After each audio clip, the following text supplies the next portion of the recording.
Hello friend, welcome to S tutorial YouTube channel. Friends, हम लोग पर्यावरणीय अध्ययन का आज 14वां प्रैक्टिस सेट सॉल्व करेंगे, जो आपके उत्तर प्रदेश टीईटी परीक्षा के लिए काफ़ी महत्वपूर्ण होगा।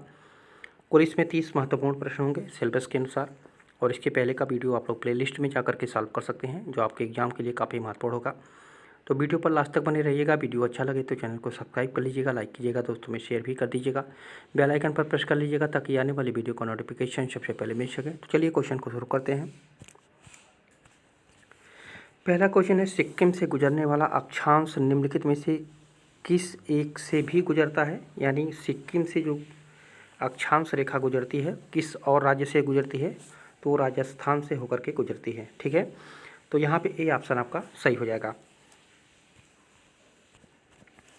अगला क्वेश्चन है, बांग्लादेश में गंगा नदी को किस नाम से पुकारा जाता है? तो बांग्लादेश में गंगा नदी को पद्मा नाम की से पुकारा जाता है। यहाँ पे भी ये ऑप्शन आपका सही हो जाएगा। अगला क्वेश्चन है, उत्तरी गोलार्ध वर्ष का सबसे बड़ा दिन कौन सा होता है? उत्तरी गोलार्ध में पूछा है। तो 21 जून को उत्तरी गोलार्ध में होता है और 22 दिसंबर को ये दक्षिणी गोलार्ध में होता है। ठीक है, दोनों इंपॉर्टेंट है, दोनों पॉइंट को आप लोग याद रखिएगा। यहाँ पे बी ऑप्शन आपका सही हो जाएगा। अगला क्वेश्चन है, संविधान सभा के चुने हुए अस्थाई अध्यक्ष कौन थे? अस्थाई पूछा है तो डॉक्टर राजेंद्र प्रसाद हो जाएगा। अस्थाई पूछेगा तो आपका सच्चिदानंद सिन्हा हो जाएगा। ठीक है, तो दोनों पॉइंट को याद रखिएगा, सी ऑप्शन सही हो जाएगा। अगला क्वेश्चन है, निम्नांकित में से किस एक का कथन है कि संविधान को संघात्मकता के तंग ढांचे से नहीं ढाला गया है? तो ये कथन था BR अम्बेडकर का, यानी भीमराव अम्बेडकर ने ये कहा था। ठीक है,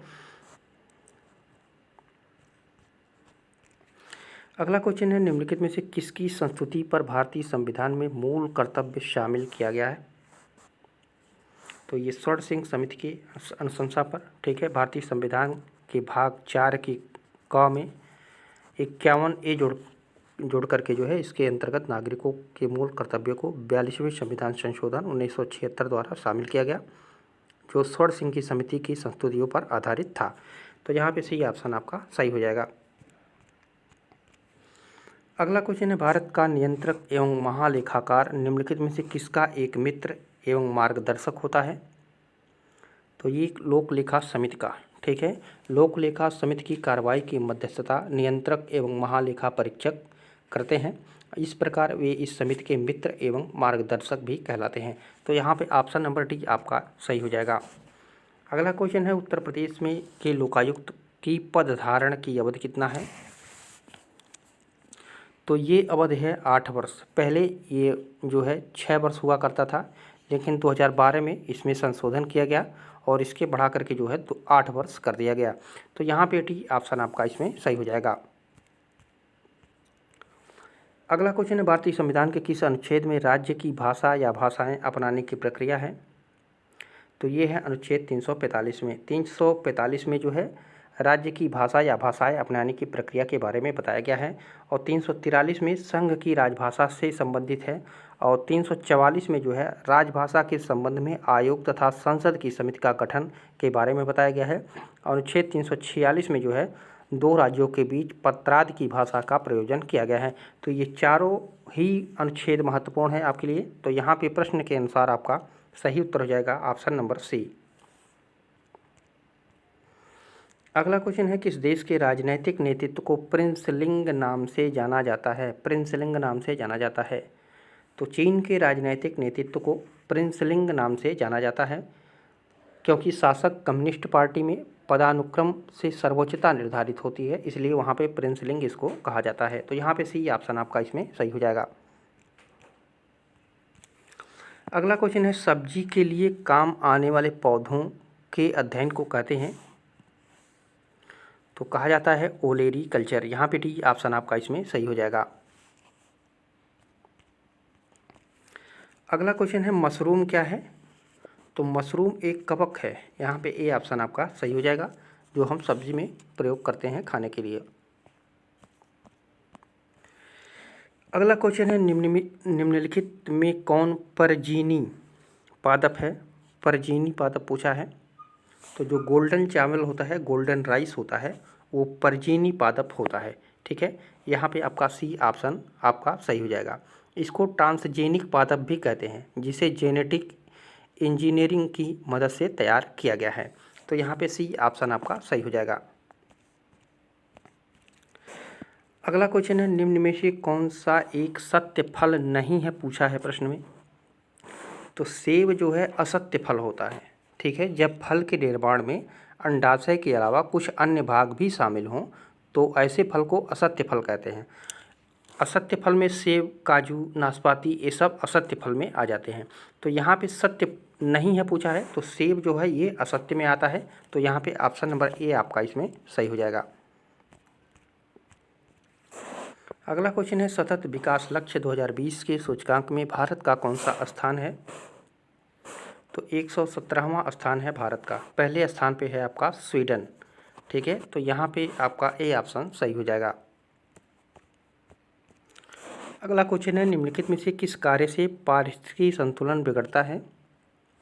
तो लकड़ी काटते हैं जब वनोन्मूलन होता है तब जो है पारिस्थितिकी परितंत्र में संतुलन बिगड़ जाता है। तो यहाँ पे ए ऑप्शन सही हो जाएगा। अगला क्वेश्चन है, जैव विविधता का सबसे महत्वपूर्ण पहलू है। तो जैव विविधता का सबसे महत्वपूर्ण पहलू है पारिस्थितिकी तंत्र का निर्वहन, ठीक है। यहाँ पे डी ऑप्शन आपका करेक्ट हो जाएगा।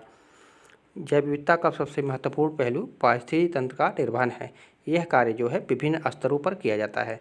जैव विविधता आनुवंशिक, जाति, समुदाय व पारितंत्र के स्तर पर विभिन्न प्रकार के कार्य करके जो है पारिस्थितिकी तंत्र का निर्वहन करते हैं। अगला क्वेश्चन है, वैश्विक ऊष्मन के फलस्वरूप निम्नलिखित में से किसकी बारंबारता और प्रचंडता बढ़ रही है। तो इन सभी की बढ़ रही है, चक्रवात की, तूफान की, बवंडर की। तो यहाँ पे डी ऑप्शन आपका इसमें सही हो जाएगा। अगला क्वेश्चन है, ओजोन परत संरक्षण दिवस मनाया जाता है। तो ओजोन परत संरक्षण दिवस 16 सितंबर को मनाया जाता है। यहाँ पे आपका ऑप्शन नंबर ए सही हो जाएगा। 1994 में संयुक्त राष्ट्र महासभा ने प्रतिवर्ष 16 सितंबर को अंतर्राष्ट्रीय ओजोन परत संरक्षण दिवस के रूप में मनाने की घोषणा की थी। तो यहाँ पे ऑप्शन नंबर ए आपका इसमें सही हो जाएगा। अगला क्वेश्चन है, निम्नलिखित में से कौन सी संस्था पर्यावरण से संबंधित नहीं है। तो भारतीय सर्वेक्षण विभाग, यहाँ पे डी ऑप्शन करेक्ट हो जाएगा। भारतीय सर्वेक्षण विभाग जो है विज्ञान और प्रौद्योगिकी विभाग के अधीन राष्ट्रीय सर्वेक्षण और मानचित्र के लिए भारत सरकार का एक प्राचीनतम विभाग है। इसकी स्थापना जो है 1767 ईस्वी में की गई थी। ये पर्यावरण से संबंधित नहीं है। तो यहाँ पे डी ऑप्शन आपका सही हो जाएगा। अगला क्वेश्चन है, भारत के निम्नलिखित जैव भंडारों में से कौन गारो पहाड़ियों पर फैला हुआ है। तो ये नोकरेक, यहाँ पे ए ऑप्शन सही हो जाएगा। नोकरेक जैव भंडार गारो पहाड़ियों पर फैला हुआ है, जबकि ये अगस्त्य मलाई जो है ये पश्चिमी घाट पर फैला हुआ है। और ये दिबांग जो है ये अरुणाचल में जो है अपर सियांग, पश्चिमी सियांग व ये दिबांग घाटी जो है में फैला हुआ है, तथा नंदा देवी जो है ये उत्तराखंड में फैला हुआ है। तो ये चारों महत्वपूर्ण है, चारों बारी बारी से पूछे जाते हैं। तो यहाँ पे ए ऑप्शन आपका सही हो जाएगा।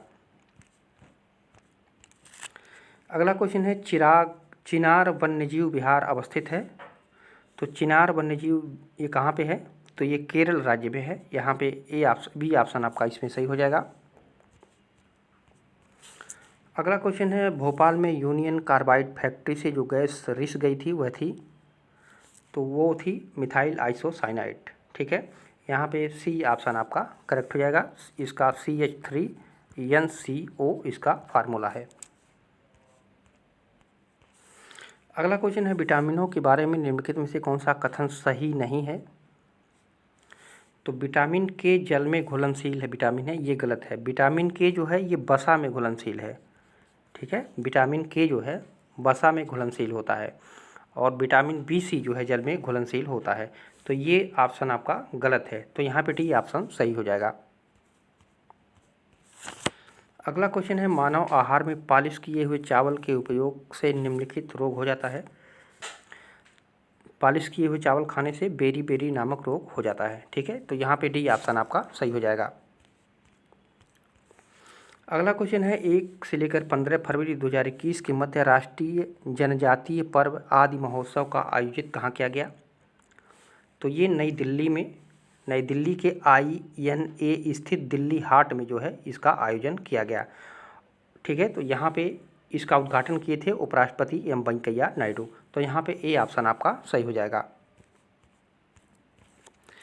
अगला क्वेश्चन है जनवरी 2021 में राष्ट्रीय स्वास्थ्य प्राधिकरण ने किसे आयुष्मान भारत या प्रधानमंत्री जन आरोग्य योजना के नए मुख्य कार्यकारी अधिकारी के रूप में नियुक्त किया? तो ये RS शर्मा को। यहाँ पे डी ऑप्शन आपका सही हो जाएगा। अगला क्वेश्चन है विश्व रेडियो दिवस कब मनाया जाता है? तो विश्व रेडियो दिवस 13 फरवरी को मनाया जाता है। तो यहाँ पे ऑप्शन नंबर ए आपका इसमें सही हो जाएगा। अगला क्वेश्चन है 10 फरवरी 2021 हयात रेजेंसी होटल मुंबई में संपन्न फेमिना मिस इंडिया 2020 का खिताब किसने जीता? तो मानसा वाराणसी की। ठीक है, तो यहाँ पे ए ऑप्शन आपका सही हो जाएगा। अगला क्वेश्चन है देश की पहली भूतापीय बिजली परियोजना कहाँ स्थापित की जाएगी? तो फरवरी 2021 की प्रकाशित रिपोर्टों के अनुसार जो है देश की पहली भूतापीय परियोजना पूर्वी लद्दाख के पूगा गांव में जो है स्थापित की जाएगी। तो यहाँ पे ए ऑप्शन आपका इसमें सही हो जाएगा।